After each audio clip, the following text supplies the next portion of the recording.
no worry.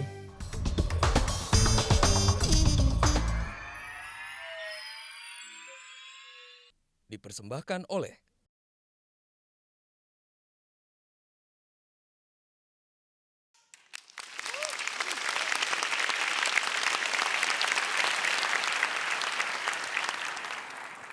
semua pasangan calon dan semua tim sukses sekarang ramenya bicara soal potensi kecurangan. Semuanya mengatakan, wah hati-hati curang.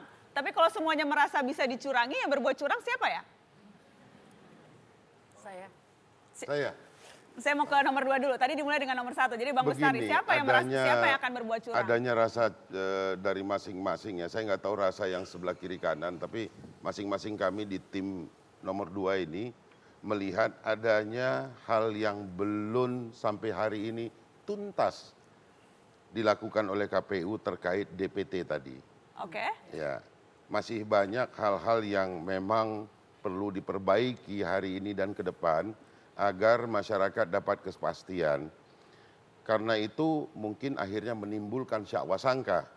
Hal yang sama Seharusnya. juga dirasakan oleh Anda, Bang Bestari, dan juga tim yang lainnya? Kami rasa begitu. Kami rasa KPU DKI sudah mendapatkan anggaran yang cukup signifikan, 470 miliar something, untuk merapikan itu semua. Oke. Tapi sampai hari ini masih banyak keluhan, bahkan ada tetangga sebelah rumah mengatakan, saya EKTP, tapi saya tidak terdaftar di DPT. Tapi berarti itu bukan potensi kecurangan, itu hanya sekedar ketidakberesan Begini, Mbak. administrasi yang bisa menimbulkan. Ada dua hal yang sampai potensi- hari ini belum mendapat kepastian. Bagaimana suket itu tidak dipalsukan karena tidak ada hologram di sebelah sana. Apakah ini mainan sebelah kiri kanan saya juga nggak tahu. Mereka mungkin menganggap seperti itu juga. Jangan-jangan sana main. Akhirnya kita sama-sama saling curiga. Betul, Mas Jadi Alex, KPU itu kecurigaan harus itu karena gitu, itu? harus kemudian yang Surat namanya A6 Oke. dan namanya suket Baik. itu harus berhologram Saya dan ingin minta punya Mas Alex. security tertentu gitu. Mas Alex, apakah itu juga kekhawatirannya dan bisa dimanfaatkan oleh siapapun itu? Saya rasa semua paslon itu punya kekhawatiran. Tapi bagaimana kita bisa menyikapinya dengan rasional, sistematis, dan kita juga melakukan klarifikasi dengan cepat.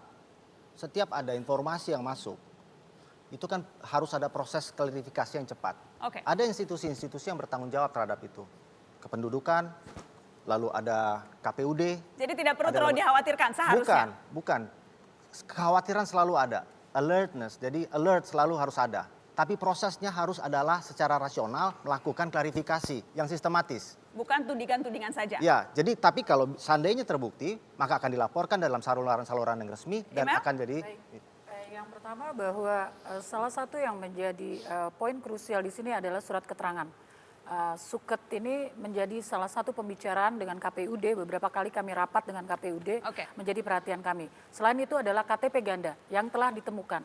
Buktinya sudah ditemukan bahwa ada KTP ganda yang dikirimkan dari misalnya wilayah Kamboja ke Indonesia.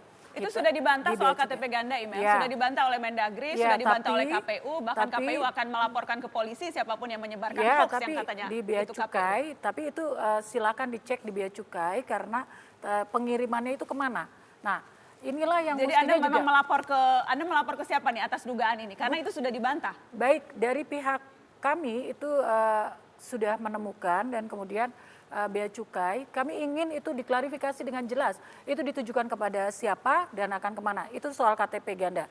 Kemudian juga surat keterangan yang Baik. menjadi makanan sehari-hari ketika rapat dengan KPUD. Karena ini sangat-sangat penting. Ketika kita dengan mudahnya mengeluarkan surat keterangan tanpa deadline, meskipun menggunakan data Dukcapil, maka kemudian kami juga ingin memastikan keterlibatan masyarakat penuh oleh karena itu dalam jaga, misalnya di kami jaga Agus Silvi. Ada misalnya. aplikasi-aplikasi yang Ada dilakukan aplikasi yang untuk digunakan memberdayakan untuk masyarakat, melakukan gerakan memastikan lawan tidak ada kecurangan. kecurangan. Baik. Jadi bukan sedikit lagi, polisi misalnya menyatakan bahwa tidak perlu masyarakat menjadi saksi misalnya di TPS. Menurut saya keterlibatan masyarakat ketika mereka melaporkan itu adalah partisipasi aktif dari bentuk Oke. kepedulian seorang warga negara terhadap pasangan calonnya dan juga haknya untuk dilindungi karena satu suara itu sangat berarti. Kita akan break, setelah ini kita akan lanjutkan masih di Gara-Gara Pilkada Jakarta.